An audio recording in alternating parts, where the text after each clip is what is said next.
الحمدللہ رب العالمین الصلاۃ والسلام علی خاتم النبیین اما بعد اعوذ باللہ من الشیطان الرجیم بسم اللہ الرحمن الرحیم۔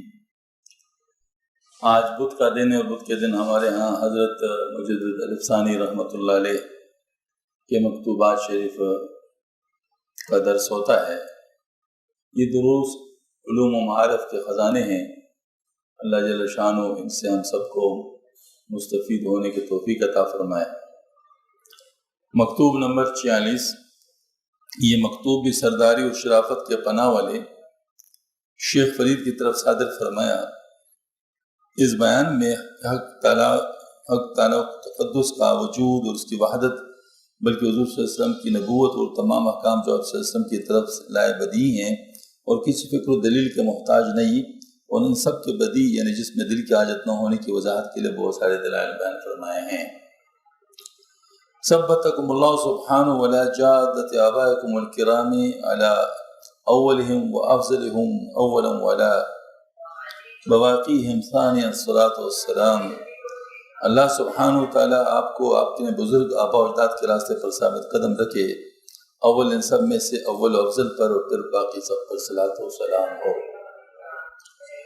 حق تعالیٰ و تقدس کا وجود اور اسی طرح اس کی وحدت، بلکہ حضور صلی اللہ علیہ وسلم کی نبوت، بلکہ جو کچھ آپ صلی اللہ علیہ وسلم اللہ کی طرف سے لائے ہیں وہ سب بدیع ہی ہیں۔ بدیع ان کو کہتے ہیں جن کو کسی دلیل کی ضرورت نہیں ہو، بلکہ وہ باقیوں کے لیے دل بن جاتے ہیں اور کسی فکر و دلیل کے محتاج نہیں ہے، بشرطے کہ انسان کی قوت مدرکہ تمام ردی آفت اور باطنی بیماریوں مثلا تکبر، حسد، طول عمل، طمع، ریا اور بغض وغیرہ ہاتھ سے صحیح سالم اور محفوظ ہو۔ ان امور میں نظر و فکر کرنا قوت مدرکہ میں کسی باطنی بیماری و آفت کے موجود ہونے تک ہے، لیکن امراض قلبی سے نجات حاصل کرنے اور باطنی آنکھ کا پردہ دور ہو جانے کے بعد بداحت کے سوا کچھ نہیں ہے۔ مثلا صفرائی مزاج والا آدمی جب تک مرض صفرا میں گرفتار رہے گا، قند و مصری کی شیرینی اس کے نزدیک دلیل کے محتاج ہے، لیکن اس مرض صفرا کے دور ہو جانے کے بعد قند و مصری کی شیرینی پر کسی دلیل کی ضرورت اس کو نہیں رہے گی، اور جس احتیاج کا مبدا آفت و بیماری کا وجود ہے وہ بدایت کے خلاف نہیں ہے۔ بیچارہ احول یعنی بینگا ٹیڑھی آنکھ والا آدمی، جس کو ایک آدمی دو نظر آتے ہوں اور اس شخص کے ایک نہ ہونے کا حکم کرتا ہے، وہ معذور ہے، اور احول میں بیماری کا وجود اس شخص کے وحدت کو بدیہی ہونے سے خارج نہیں کرتا اور نہیں اس کو دلیل و نظر کا محتاج کرتا ہے۔ مثال کے طور پر کوئی شخص اندھا ہے، اس کو سورج نظر نہیں آتا اور کہتے ہیں سورج نہیں ہے، تو ہم کہیں گے ٹھیک ہے، ان کی ظاہر مطلب یہ ہے کہ اس کو نظر نہیں آتا، لیکن سورج کا نظر آنا بدیہی ہے، ظاہر اس کو دلیل کہتے ہیں۔ آفتاب دلیل ہے، آفتاب سورج کا دلیل ہے، سورج بذات خود جو ہے نا دلیل ہے اس بات کی سورج ہے، اور یہ بات ثابت ہو چکی کہ استدلال کا میدان بہت تنگ ہے اور دلیل کے ذریعے یقین کا حاصل ہونا بہت دشوار ہے۔ بس یقینی ایمان حاصل کرنے کے لیے قلبی امراض کو دور کرنے کی فکر کرنا ضروری ہے۔ صفرائی مزاج والے کو قند مصری کی شیرینی کا یقین حاصل ہونے کے لیے صفرا کی بیماری کا دور کرنا اس بات سے ضروری ہے، زیادہ ضروری کہ قند مصری کی شیرینی کے یقین پر دلیل قائم کرے۔ بھلا اس کو دلیل کے ساتھ یقین کس طرح حاصل ہو سکتا ہے جبکہ اس کا وجدان باطنی ذوق و علم صفرا کی بیماری کے باعث قند مصری کے تلخ ہونے کا حکم کرتا ہے، جس کا ہم ذکر کر رہے ہیں، اور اس کا یہی حال ہے۔ نفس امارہ بالذات فطری طور پر شرعی احکام کا منکر ہے اور طبعی طور پر ان کے برخلاف حکم کرنے والا ہے، بس ان سچے احکام کا دلیل اس کے ذریعے یقین حاصل کرنا جبکہ استدلال کرنے والے کا وجدان ان کا انکار کرتا ہوں نہایت دشوار ہے۔ بس نفس کا تزکیہ ان رذائل سے پاک ہونا نہایت ضروری ہے، تزکیہ حاصل بغیر یقین کا حاصل کرنا بہت دشوار ہے۔ قد افلح من زکاہا وقد خاب من دساہا۔ تحقیق و فلاح پا گیا جس نے اپنے نفس کا تزکیہ و ناکام ہو جس نے اس کو برائیوں میں ڈالا۔ بس ثابت ہوا کہ اس روشن شریعت اور واضح ملت کا انکار کرنے والا قند مصری کی شیرینی کے منکر کی طرح خورشید نہ مجرم کسے بینان مطلب وہ کہتے ہیں کہ دیکھ سکتا نہیں جو نابینا ہو، اس میں سورج کی کچھ خطا نہیں ہے۔ بس سیر و سلوک و تزکیہ نفس و تزکیہ قلب سے مقصود باطنی آفت اور قلبی امراض کو دور کرنا ہے، جن کی طرف آیت کریمہ فی قلوبہم مرض میں خبر دی گئی تاکہ ایمان کی عقید حاصل ہو جائے۔ ان امراض و آفات کے موجود ہوتے ہوئے اگر ایمان حاصل ہے تو وہ صرف ظاہر کے اعتبار سے، کیونکہ نفس امارہ کا وجدان باطن ذوق اس کے برخلاف حکم کرتا ہے اور اپنے کفر و سرکشی کی حقیقت پر مستعد اور اڑا ہوا ہے۔ اس قسم کے ایمان اور ظاہری تصدیق کی مثال ایسی ہے جیسے قند مصری کے مٹاس کے ساتھ صفرائی مزاج والے کا ایمان ہوتا ہے کیونکہ اس کا وجدان اس کے ایمان کے خلاف گواہ ہے۔ شکر کی مٹاس کے ساتھ حقیقی یقین حاصل کرنے اور امور صفرا کے دور ہونے کے بعد ہی پایا جا سکتا ہے۔ بس تزکیہ نفس اور اس کے مطمئنہ ہو جانے کے بعد ایمان کی حقیقت حاصل ہوتی ہے، اس کا ایمان وجدانی ہو جاتا ہے اور اس قسم کا ایمان زوال سے محفوظ ہے۔ الا ان اولیاء اللہ لا خوف علیہم ولا هم يحزنون الذین آمنوا وكانوا يتقون، جو لوگ اللہ تعالیٰ کے دوست ہیں ان کو ڈر ہے نہ غمگین ہو گئے۔ ایسے ایمان والے لوگ کے حق میں صادق آتی ہے۔ شرفنا اللہ سبحانہ بشرف هذا الایمان الکامل الحقیقی بحرمت النبی الامی القرشی علیہ وعلی آلہ من الصلاة افضلها ومن التسلیمات اکملها۔ اللہ جل شانہ امی قرشی نبی محمد مصطفیٰ صلی اللہ علیہ وسلم علی آلہ من الصلاة افضل من التسلیمات اکملها کے فعل اس قسم کے کامل حقیقی ایمان سے ہم سب کو مشرف فرمائے۔ اللہ اکبر۔ ساری باتیں الحمدللہ ایک ہو رہی ہیں، ساری باتیں الحمدللہ ایک ہو رہی ہیں۔ کیسے؟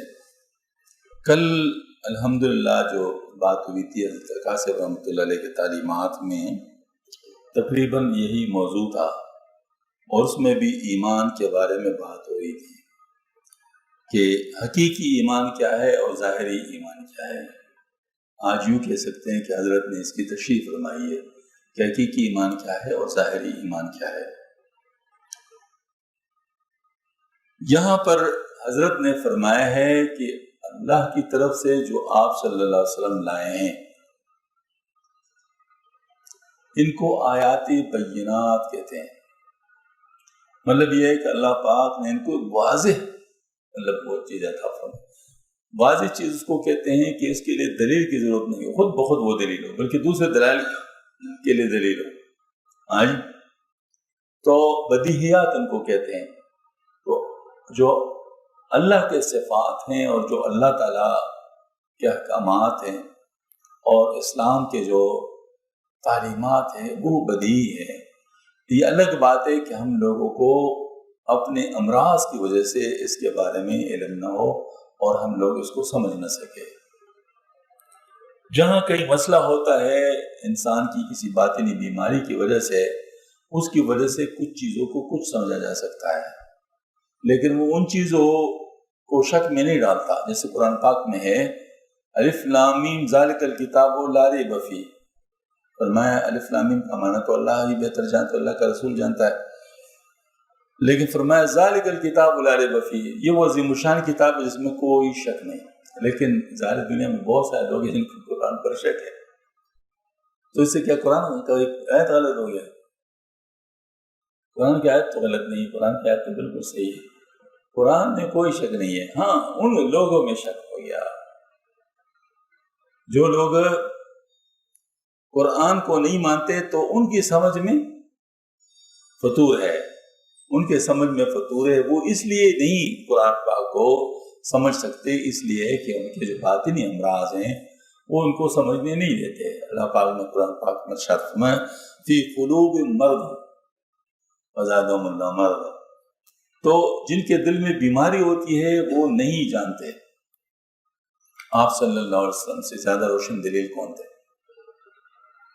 آپ صلی اللہ علیہ وسلم کی ذات اقدس جو ہے وہ اتنے واضح اور روشن اور بین تھے، آپ اندازہ کر لیں کہ آپ صلی اللہ علیہ وسلم کفار سے کچھ ہی دیر پہلے پوچھتے ہیں اگر میں کہوں کہ اس پہاڑ کے پیچھے سے کوئی دشمن ہمارے پر حملہ آور ہونے والا ہے تو کیا تم لوگ مان لو گے؟ تو سب نے کہا کیوں نہیں مانیں گے، آپ کو ہم نے صادق و امین پایا ہے، آپ سے ہم نے کبھی جھوٹ نہیں سنا، تو ہم کیوں نہیں پائے اس کو مانیں گے؟ اب دیکھو مان گئے۔ لیکن اس کے باوجود جس وقت آپ صلی اللہ علیہ وسلم نے دعوت دی وہ ان کے نفس امارہ کے ساتھ ٹکرا رہا تھا، وہ جو دعوت تھی وہ ٹکرا رہے تھے، نتیجے سے ہم نے انکار کر لیا۔ اور اس سے بڑے دلیل بتا دیتا ہوں، مجھے بتا دو کہ اللہ جل شانہ نے اپنی قدرت سے آدم علیہ السلام کو بنایا شیطان کے سامنے، شیطان کے سامنے سارا کچھ ہو رہا ہے، اس سب چیز کو وہ جان رہا ہے، پھر اللہ حکم دیتا ہے اور اس کو پتہ ہے کہ اللہ حکم دے رہا ہے، اس کو دلیل کی ضرورت تھی؟ شیطان کو دلیل کی ضرورت تھی؟ شیطان کو دلی کی کوئی ضرورت نہیں تھی، کیونکہ اللہ پاک براہ راست حکم دے رہا تھا، اس کے باوجود وہ عمل نہیں کر سکا۔ پھر اللہ جل شانہ نے جب تنبیہی طور پر پوچھا، استفسار فرمایا کہ میں نے جس کو اپنے ہاتھ سے یعنی اپنے خاص قدرت سے بنایا ہے اور اس کو سجدہ کرنے کے لیے میں نے تجھے حکم دیا، تو نے کیوں سجدہ نہیں کیا؟ اب وہ اس کا جو نفس امارہ تھا، جو یہ نہیں مان سکتا تھا کوئی اس سے اوپر آؤ، کوئی اس سے اوپر یہ نہیں مان سکتا، نہیں سن سکتا تھا، تو اس نے کہا کہ انا خیر منہ، میں اس سے اچھا ہوں۔ میں کیسے؟ ان خلقتنی من نار وخلقتہ من طین، تو نے مجھے آگ سے پیدا کیا ہے اور اس کو مٹی سے پیدا کیا ہے۔ بنی اسرائیل اور بنی اسماعیل دونوں ابراہیم علیہ السلام کے اولاد ہیں۔ ہاں جی، بنی اسرائیل میں بھی انبیاء کرام تشریف لائے ہیں، بڑے اولوالعزم انبیاء ہیں، موسیٰ علیہ السلام ہے، عیسیٰ علیہ السلام ہے، اس طرح جو یوسف علیہ السلام ہے، داؤد علیہ السلام ہے، سلیمان علیہ السلام ہیں، یوشع علیہ السلام ہے، بڑے بڑے جلیل القدر انبیاء کرام اس کے اندر تشریف لائے ہیں۔ تو بس ٹھیک ہے، جب تک اللہ کا حکم تھا اس میں انبیاء کرام آتے رہے۔ اب جب اللہ کا حکم ہوا کہ اب بنی اسماعیل میں آ جائے، تو اللہ پاک نے آپ صلی اللہ علیہ وسلم کو بنی اسماعیل میں پیدا فرمایا۔ اب اگر یہی آپ صلی اللہ علیہ وسلم بنی اسرائیل میں پیدا ہوتے تو اس وقت بنی اسرائیل یعنی یہودی ان کو سر آنکھوں پہ ڈالتے، اور جو ہے پہلے سے چونکہ وہ کہتے رہے تھے کہ ایک نبی آئے گا اور ہم ان کے ساتھ ہوں گے اور تمہیں مانیں گے، یہ سارا کچھ کہتے رہے تھے۔ لیکن جس وقت آپ صلی اللہ علیہ وسلم تشریف لائے تو بنی اسماعیل میں تشریف لائے، اب یہی ان کے لیے بڑا مسئلہ تھا۔ تو یہ کون سی چیز تھی؟ نفس امارہ، ہمارا قبیلہ اونچا، ہاں جی، ہمارا خاندان اونچا، حب جا کے مرض میں مبتلا تھے، بس یہی بات کہہ سکتے ہیں۔ شیطان بھی حب جا کے مرض میں مبتلا، اور یہود بھی حب جا کے مرض میں مبتلا۔ اچھا، ایک صاحب آ رہے ہیں آپ صلی اللہ علیہ وسلم پر ایمان لانے کے لیے، راستے میں اس کا ایک دوست اس کو ملتا ہے، اور اس کے دوست کیا تھا؟ دشمن تھا، لیکن بہرحال دوست ہی اس کو وہ کہتا تھا۔ تو راستے میں ملتا ہے کہ کدھر جا رہا ہو؟ کہتے ہیں میں تو آپ صلی اللہ علیہ وسلم پر ایمان لانے کے لیے جا رہا ہوں۔ انہیں خبر بھی ہے کہ اگر تو آپ صلی اللہ علیہ وسلم پر ایمان لائے تو پھر کیا ہوگا؟ نہیں معلوم۔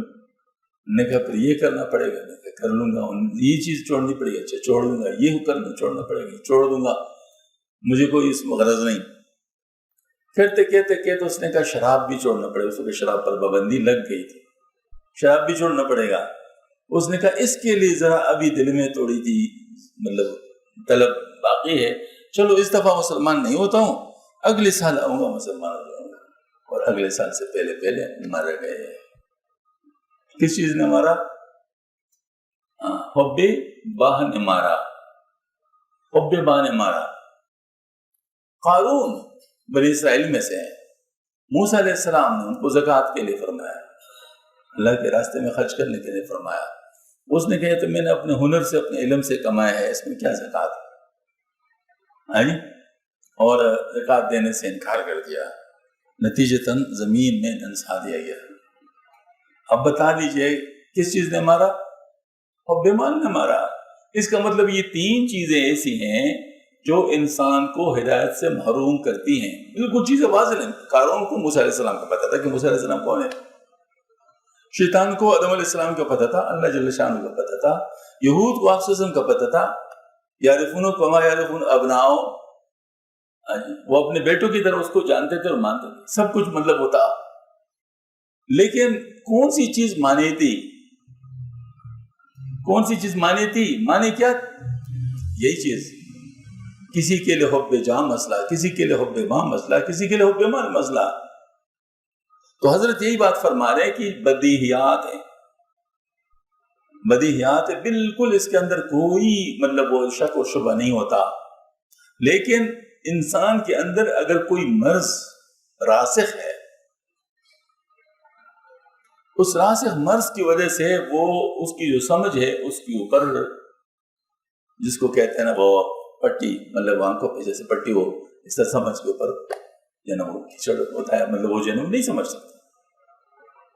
اللہ جل شانہ نے فرمایا، ارشاد فرمائے وَلَهُمْ أَعْيُنٌ لَا يَبْصِرُونَ بِهَا وَلَهُمْ آذَانٌ لَا يَسْمَعُونَ بِهَا وَلَهُمْ قُلُوبٌ لَا يَفْقَهُونَ بِهَا۔ صاف فرمایا ان کی آنکھیں ہیں لیکن اسے وہ دیکھتے نہیں۔ آنکھیں ہیں اس کا مطلب وہ چیز نظر آنا چاہیے جس کے بارے میں اللہ فرما رہے ہیں، لیکن وہ دیکھتے نہیں، دیکھ نہیں سکتے کیوں؟ ان کا پٹی ہے۔ ان کے کان ہیں لیکن سنتے نہیں، کیوں نہیں سنتے؟ کیوں؟ ان کے کان میں لگے ہوئے ہیں، پلگ لگے ہوئے۔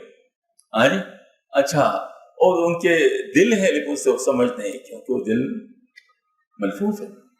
وہ جو ہے نا وہ قالوا قلوبنا غلف بل لعنہم بالکفر فقلیلا ما یؤمنون۔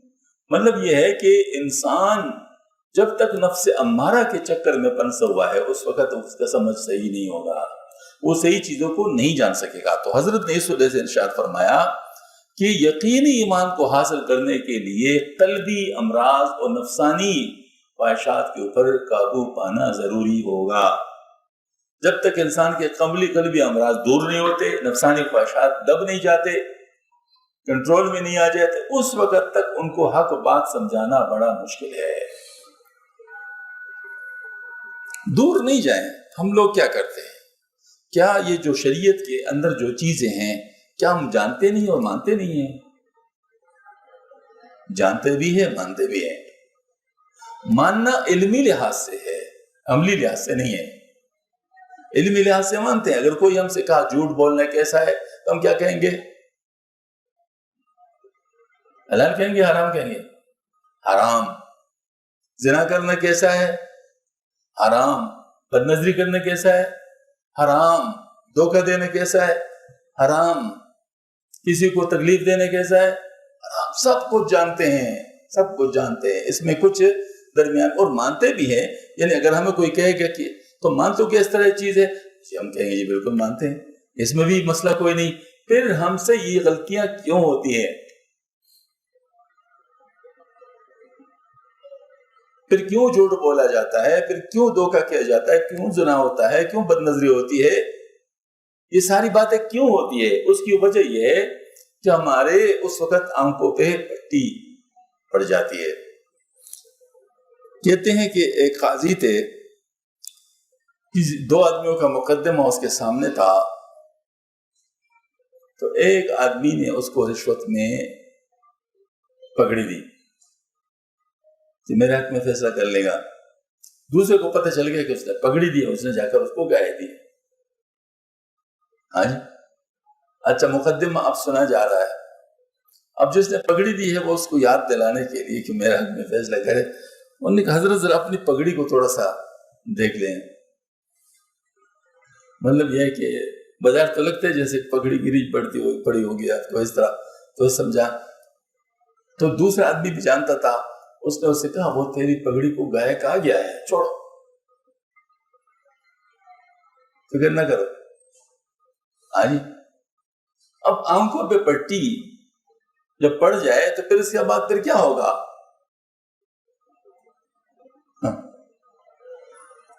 ہم ایک دفعہ انٹرویو لے رہے تھے دفتر میں، ہاں جی، ایک صاحب آئے جس کے بارے میں ہمارے کسی بڑے کو سفارش گئی تھی کہ اس کو لینا ہے۔ اس نے پورا نظام بنایا ہوا تھا جس میں مجھے بھی استعمال کرنا تھا۔ خیر ایسا ہوا کہ سوال ادھر ادھر کے پوچھے، کہتے دعائے قنوت سناؤ، تو نہ سنا سکا کہ اچھا پھر سیکھ لو گے۔ میں نے کہا نہیں، اب ایسا نہیں ہوگا، اب تو نے پوچھا ہے، اس کو معلوم نہیں تھا، اب سیکھنے پہ نہیں ملے گا، اب یہ فیل ہے، اب یہ پاس نہیں ہو سکتا۔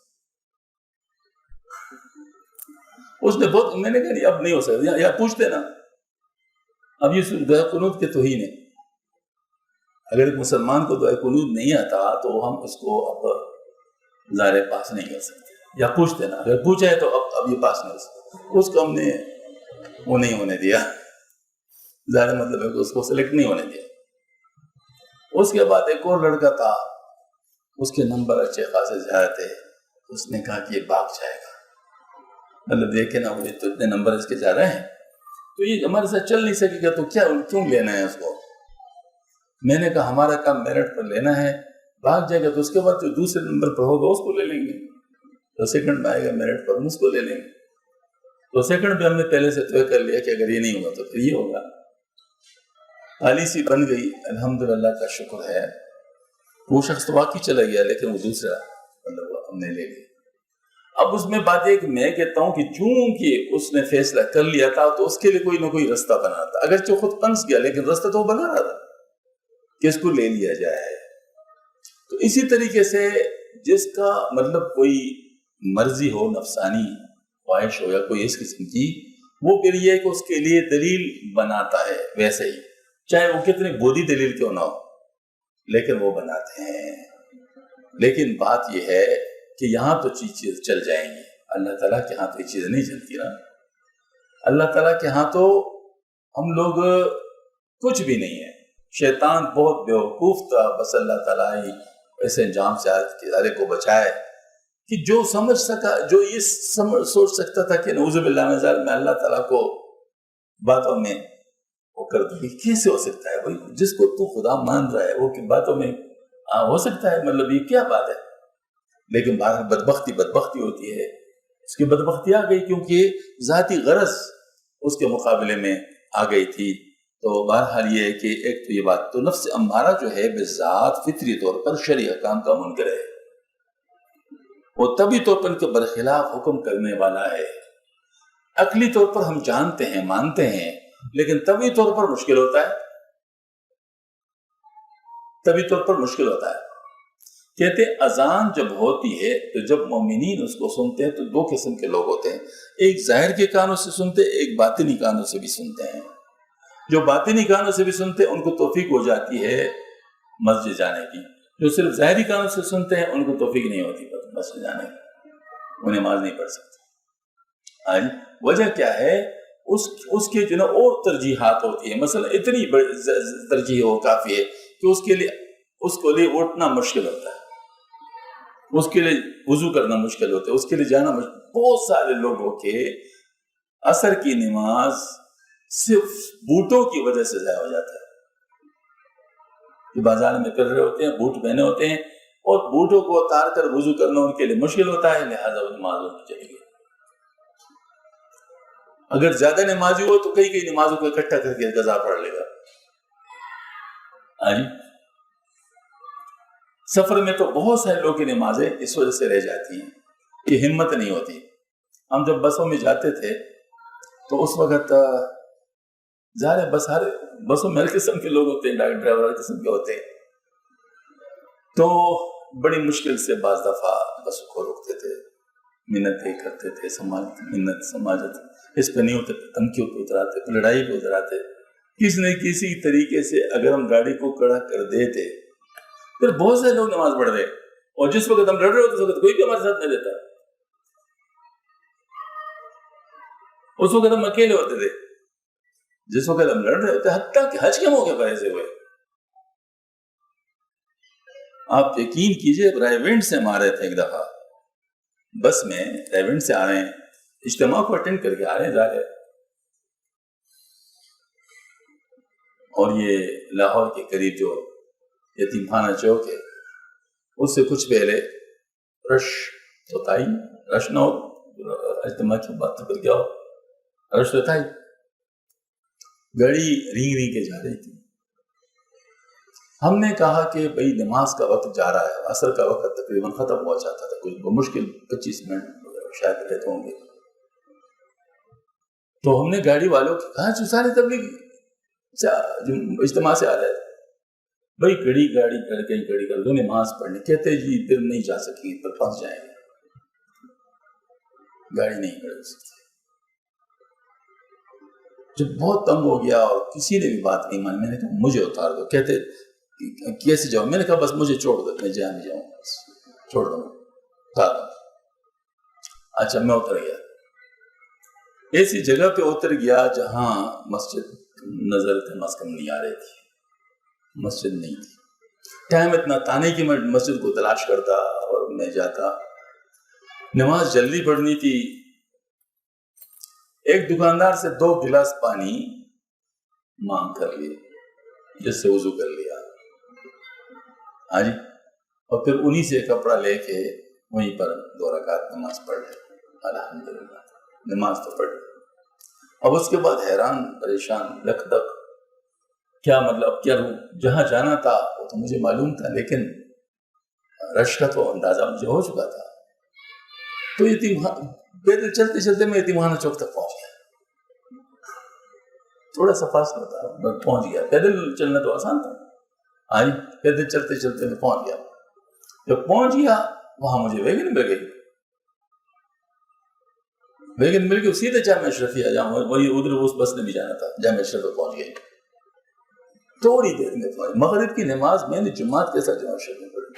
اب یتیمخانہ چوک کا آپ اندازہ کر لے اور آپ لوگوں کو پتا ہوگا. ہاں جی. اور میرا اتنا آخر وقت میں نماز پڑھنا اور آپ اندازہ کر لیں کیسے ہوتا. بس پہنچ گئے. اور جو بس جو مجھے چھوڑ کے گئی تھی وہ کافی دیر بعد پہنچی. کافی دیر بعد پہنچی. پھر میں نے کہا ان کو دیکھ لیا آپ لوگوں نے کیسے پہنچا. اس طرح آپ بھی پہنچ جاتے. ہاں جی. تو یہی بات ہوتی. انسان ہے بس حریص ہے. آدمی کہتے بس پھنس گیا تو یہ ہو جائے گا وہ ہو جائے گا. خدا کے بندو کیا کہتے ہو کیا کہتے ہو. اللہ جل شانہ قادر مطلق ہے. کن سا حکم اللہ جنبہ کن فیکون اس کی ذات ہے. لہذا جب اللہ کا حکم ٹوٹ رہا ہو تو اس میں آپ کی کون سی مصلحت ہے جو اس سے اہم ہوگا.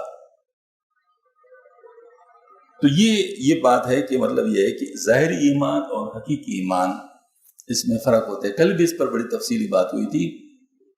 پس سیر و سلوک و تزکیہ نفس و تصفیہ قلب سے مقصود ان باطنی آفات اور قلبی امراض کو دور کرنا ہے. جس وقت یہ قلبی امراض اور باطنی آفاتیں دور ہو جاتی ہیں یعنی دل کا مرض ختم ہو جاتا ہے اس کے بعد پھر ایمان نکل کے سامنے آ جاتا ہے. بالکل ہر چیز واضح سمجھ میں آ جاتا ہے. مثال کے طور پر دیکھو یہی والی بات ہے نا کہ ایمان کیا ہے. اللہ تعالیٰ کے صفات جو مطلب جس چیز پر ایمان لاتے ہیں اس کا دل سے اقرار کرنا اور زبان سے اقرار کرنا اور دل سے یقین کرنا ہے. اب جب دل سے انسان یقین کر لے اور واقعی اس کو مان لے اور اس کے اندر کوئی اس کو نہ ہو وہ بدیہیات کے طور پر وہ تسلیم کرتا ہو تو ایسی صورت میں پھر وہ جو فوری عوارض ہیں مصلحات ہیں ان کی پرواہ نہیں کرتا. جس کے بارے میں فرمایا کلا بل تحبون العاجلۃ وتذرون الآخرۃ. ہرگز نہیں بلکہ تم جو فوری چیز ہے اس کو پسند کرتے ہو جو بعد میں آنے والی چیز اس کو چھوڑتے ہو. بعد میں آنے والی چیز کو چھوڑنے کا مطلب یہ ہے کہ ایمان اپنے حقیقت کو نہیں پہنچا. کون سے آتے ہیں کہ آپ لوگ ایمان نہیں لے کبھی آپ اسلام یمن کیا ہوتے ہیں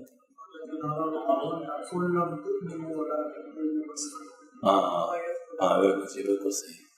مسلمان تو ہو لیکن ابھی ایمان تمہارا کام نہیں ہے. ہاں جی. تو یہ اس کی مثال حضرت نے دی ہے کہ شکر میٹھا ہے مشہور ہے سب کو پتا ہے. جب ایک شخص بیمار ہو جاتا ہے وہ شکر منہ میں ڈالتا ہے اس کو کڑوا نظر آتا ہے محسوس ہوتا ہے تو وہ اپنے بیماری کو جان لیتا ہے کہ میں بیمار ہوں. وہ نہیں کہتا کہ شکر کڑوا ہے. وہ نہیں کہتے کہ شکر کڑوا ہے. وہ یہ کہتے ہیں میں بیمار ہوں مجھے شکر کڑوا محسوس ہو رہا ہے. یہی بات ہے نا. اچھا اب اگر اس سے کوئی پوچھے کہ یہ میٹھا ہے یا کڑوا ہے تو کیا کہے گا؟ کہے گا کڑوا ہے. تو لوگ کہیں گے بھائی شکر کبھی کڑوا ہوتا ہے؟ کہتے ہیں تو میٹھا لیکن مجھے کڑوا محسوس ہو رہا ہے تو میٹھا لیکن مجھے کڑوا. یہ طبعی اور عقلی کا فرق ہے. طبعی طور پر اس کو کڑوا محسوس ہو رہا ہے. عقلی طور پر وہ جانتا ہے کہ چونکہ شکر جو نا وہ میٹھا ہوتا ہے، لہٰذا اس کو میٹھا کہنے پہ مجبور ہے، لیکن حقیقت میں اس کے سمجھنے سے دور ہے، وہ نہیں مطلب سے حقیقت کو جان رہا ہے اس کو۔ تو جب یہ والی بات ہے تو ظاہر مطلب یہ ہے کہ اگر وہ چونکہ یہاں پر تو چونکہ پہلے سے مٹھاس کو جان چکا تھا، بعد میں بیمار ہوئے تھے، صحت حاصل تھی، حاصل ہونے صحت کے بعد ہی بیمار ہوا ہے، لہٰذا اس کا جو عقلی اپروچ ہے صحیح ہے، اور وہ کہہ سکتا ہے کہ شکر میٹھا ہے اگرچہ مجھے کڑوا محسوس ہو رہا ہے کیونکہ وہ بعد میں بیمار ہوا ہے، لیکن یہاں معاملہ الٹ ہے، یہاں انسان بیمار ہوتا ہے کیونکہ نفس امارہ فطری ہے، وما ابرئ نفسی ان لمرت بالسوء الا من رحم ربی، مطلب یہ ہے کہ یہ اس کا فطرت ہے اور ابتدا سے ہے، علاج کرنا پڑتا ہے۔ قد افلح من زکاہا میں فاعلیت ہے، وقد خاب من دساہا میں عدم فاعلیت ہے، یعنی اس میں انسان نہیں کرتا جو کرنا چاہیے، جبکہ زکاہا میں وہ کر رہا ہے جو کہ کرنا چاہیے، بس پتہ چل گیا کہ چونکہ اس میں ابتدا مرض سے ہے جب تک صحت نہ ہو، لہٰذا یہاں طبیعت سے عقل متاثر ہے۔ سمجھ آگئی نا بات؟ یہاں طبیعت سے عقل متاثر ہے، اس کا جو عقلی اپروچ ہے وہ غلط ہو گیا۔ ہمارے جو عقلاء ہیں وہ چونکہ نفس امارہ میں مبتلا ہیں، لہٰذا وہ باتیں کر رہے ہیں جو کہ جہلا کو کرنی چاہیے تھی، کیونکہ وہ جو ہے نا چونکہ طبیعت سے وہ پہلے سے مریض چلا رہا ہے، اس نے صحیح چیز دیکھی نہیں، جب یہ صحیح چیز دیکھے گا خدا کی قسم اپنے اوپر جو ہے نا لعنت برسائے گا کہ میں کیا سوچ رہا تھا۔ یہی وجہ ہے کہ جب باہر کے لوگ مسلمان ہو جاتے ہیں تو جن چیزوں کو ہم بہت مشکل سمجھتے ہیں اسلام کے، وہ اس کے بڑے دل زیادہ ہوتے ہیں۔ عورت جب مسلمان ہوتی ہے پردے کی دل زیادہ ہوتی ہے، حالانکہ عورت کے لیے پردہ کتنا مشکل ہے، ہاں جی، اور مرد مسلمان ہوتا ہے داڑھی بھی رکھ لیتا ہے، سر بھی منڈوا لیتا ہے، اس کو جو کہے وہ آسانی کے ساتھ کر لیتا ہے، ان کے لیے مسئلہ نہیں ہوتا۔ کیوں؟ اس کی وجہ کیا ہے؟ اس کو پتہ چل گیا، صحت حاصل ہو گئی، ایمان حاصل ہو گیا، ایمان حاصل ہو گیا۔ تو جب یہ والی بات ہے تو کیا مطلب ہے؟ مطلب یہ ہے کہ جب تک انسان نفس امارہ کے امراض سے نہیں مطلب نجات پا چکا، اس وقت تک اس کا جو عقل ہے وہ بھی طبیعت سے متاثر ہوگا، وہ صحیح بات تک نہیں پہنچ سکے گا۔ اب وہ جو اس کا عقل ہے وہ متاثر ہے، لیکن چونکہ وہ مسلمان جب ہے، مسلمان ہونے کے لحاظ سے وہ جانتے کہ چیز ایسا، یہ چیز ایسا ہے، لہٰذا وہ یہ تو زبان سے نہیں کہہ سکتا کہ ایسا ہے، لیکن اس کا دل اس کا ساتھ نہیں دے رہا ہوتا، اس کا دل اس کے ساتھ نہیں دے رہا ہوتا۔ کیوں؟ اس کی وجہ ہے کہ اس کا عقل طبیعت سے متاثر ہے، البتہ اتنا عقل اس کو ضرور ہے کہ اس کو پتہ ہے کہ شریعت نے اس چیز کو روکا ہے، یہ غلط ہے، ایمان ظاہری کی بنیاد پر وہ کہتا ہے کہ یہ چیز غلط ہے، جھوٹ بولنا غلط ہے، حرام ہے، دھوکہ کرنا حرام ہے، زنا کرنا حرام ہے، ان تمام چیزوں کو وہ بدیہیات کے طور پہ مانتا ہے کہ ہاں یہ اس طرح ہے، لیکن کیا ہے؟ دل اس کا پھر بھی ساتھ نہیں دے رہا ہوتا، دل اس کا ساتھ نہیں دے رہا ہوتا۔ اس کا دل اس وقت ساتھ دے گا جب یہ باطنی امراض سے اس کا دل پاک ہو جائے گا، اس کا جو نفس ہے وہ نفس مطمئنہ ہو جائے گا، اس کے بعد وہ دل سے کہے گا کہ جھوٹ بولنا تو ایسا ہے کہ بس میں آپ کو کیا بتاؤں، وہ جان دے گا لیکن جھوٹ نہیں بولے گا، اس کو پتہ ہے کہ جھوٹ بول، یعنی اس کو لعنت اللہ الکاذبین، وہ سر کے اوپر لٹکتے ہوئے نظر آئے گا، وہ جھوٹ نہیں بول سکے، وہ کہے جھوٹ میں بولوں گا تو میں اللہ تعالیٰ کی لعنت کا مستحق ہو جاؤں گا، وہ کیسے اس کو برداشت کرے گا؟ ہاں جی، اس طرح زنا کے بارے میں اس کو جو چیز مستحضر ہو جائے گی، وہ زنا کی طرف نہیں جا سکے گا، وہ دھوکہ نہیں کر سکے گا، وہ جو ہے نا غلط لوگوں کا ساتھ نہیں دے سکے گا. یہ ساری باتیں اس کے لیے بہت مشکل ہو جائیں گی، اور دین پر چلنا اس کے لیے کافی آسان ہوگا. کم از کم عقلاً و طبعاً، بے شک عملاً اس کے لیے مشکل ہو، کیونکہ این ممکن ہے کہ اس کے لیے رکاوٹ ہو راستے میں، لیکن رکاوٹ کے باوجود وہ چاہتا وہی ہوگا جو حق چیز ہوگی، اس کے لیے پلاننگ کر رہا ہوگا. تو اس کا مطلب ہے کہ تمام چیزوں کا جو جڑ ہے وہ کیا ہے؟ وہ باطنی آفات ہیں. ہاں جی، باطنی آفات ہے، اور ان چیزوں قلبی امراض ہے. اس وجہ سے ہم لوگوں کو اس پر غور کرنا پڑے گا.